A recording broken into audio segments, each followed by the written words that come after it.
Résonance acoustique.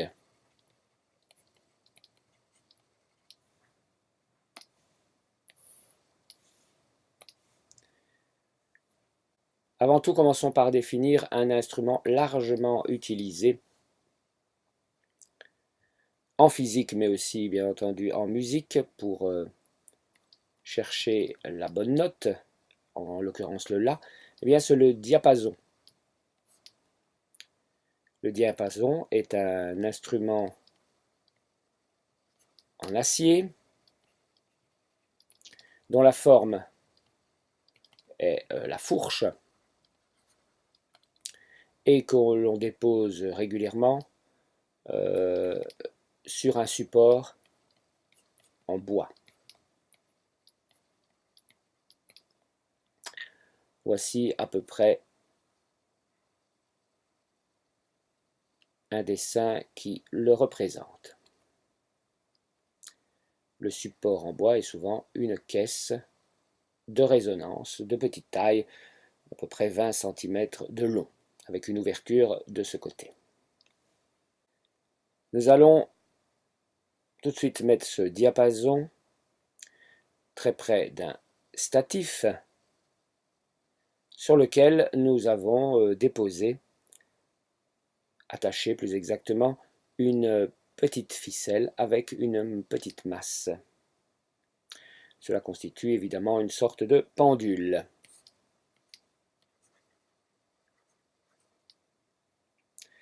Quand on frappe avec un marteau fourni dans la plupart des kits de laboratoire, un marteau tel que celui qu'on emploie pour frapper le genou, pour tester les réflexes, eh bien pour cette expérience 1,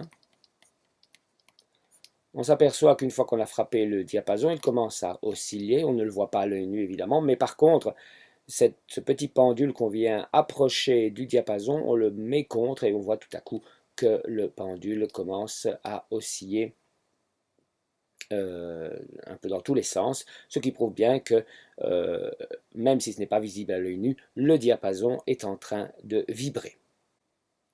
Donc ceci constitue une mise en évidence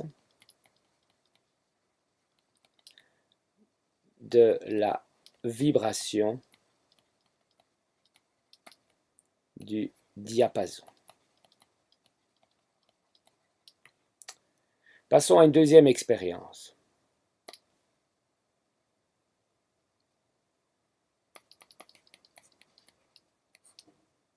Nous allons prendre deux diapasons identiques mis sur deux boîtes qui constituent des caisses de résonance identiques elles aussi.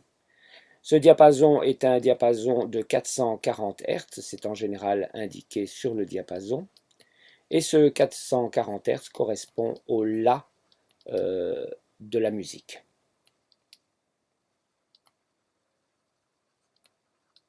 Il sert donc aux musiciens à repérer cette note.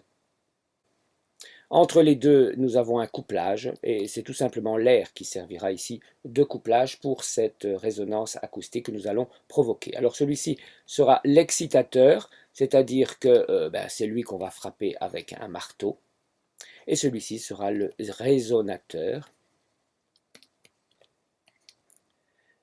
puisque c'est lui qui va, dans un instant, se mettre en vibration grâce aux oscillations forcées de l'excitateur 1. Cette fréquence est évidemment ce qu'on appelle la fréquence propre. Alors pour la fréquence propre, on a l'habitude de mettre un petit 0 à côté de nu qui veut dire fréquence, et puis ici, on a la même fréquence, donc on aura le même nu0. On pourrait s'amuser à mettre nu01, nu02 en disant que nu01 égale nu02 dans ce cas-ci. Ce qui est amusant dans cette expérience, c'est ceci. Une fois qu'on a tapé sur l'excitateur, eh bien, on s'aperçoit qu'il va se mettre en vibration, puisqu'on entend le son, on entend le La qui est émis. Et dans un instant, qu'est-ce qu'on va faire? Eh bien, on va immobiliser l'excitateur et on va constater que le résonateur eh bien, va aussi se mettre en mouvement, se sera mis en mouvement, puisque quand on arrête l'excitateur, eh bien, on s'aperçoit que le résonateur qu'on n'a jamais frappé est lui-même en train d'émettre un La. Il faudra avec la main le retenir le diapason, mettre sa main sur le diapason pour voir pour constater plus exactement de manière auditive qu'il ne fonctionne plus. Donc, on va faire osciller le 1, on va l'immobiliser,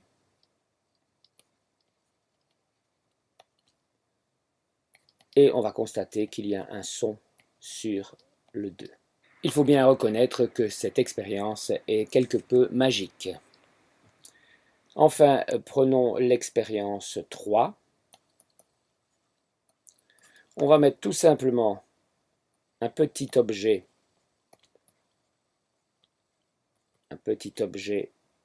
sur le 2, donc sur ce diapason-ci, on va mettre un petit objet, ça va ressembler à un petit système qu'on peut serrer avec une petite vis, ce qui va alourdir l'une des branches du diapason. Évidemment, dans ce cas-là, ce ne sera plus la fréquence nu02, ce sera une fréquence nu03, on va l'appeler comme cela, qui sera différente de nu01 pour ce diapason. Et on va constater qu'il n'y a plus de résonance.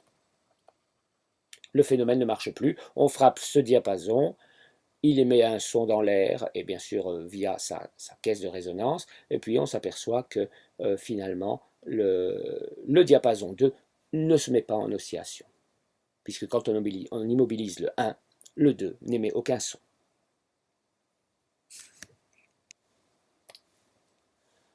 Interprétation de ce phénomène. Comme nu01 est différent de nu03, on peut même dire que nu03 sera plus petit que nu01. Le son, d'ailleurs, si on le frappe, on le constate, est plus grave. On n'a pas la même fréquence, donc on n'aura pas de phénomène de résonance. Si on veut vérifier qu'une masse plus importante donne des oscillations plus faibles en fréquence, eh bien, il suffit de mettre sur le bord d'une table un serre-joint qui va serrer ici une latte, une simple latte sur laquelle on va coller, attacher avec du papier collant par exemple, une masse lotte, et puis on va le faire osciller, ce système. Donc on va voir la masse lotte qui va se soulever ici avec sa latte, et puis la latte va se déplacer un peu par ici aussi. Donc il va y avoir une oscillation entre ces deux extrémités, et on va bien remarquer que, bien entendu, plus on met une masse importante ici à l'extrémité de la latte, et plus les oscillations seront de fréquence faible, donc de période plus grande. Quand la masse augmente, la fréquence diminue, et la période évidemment augmente, puisque, je le rappelle, nu égale 1 sur t.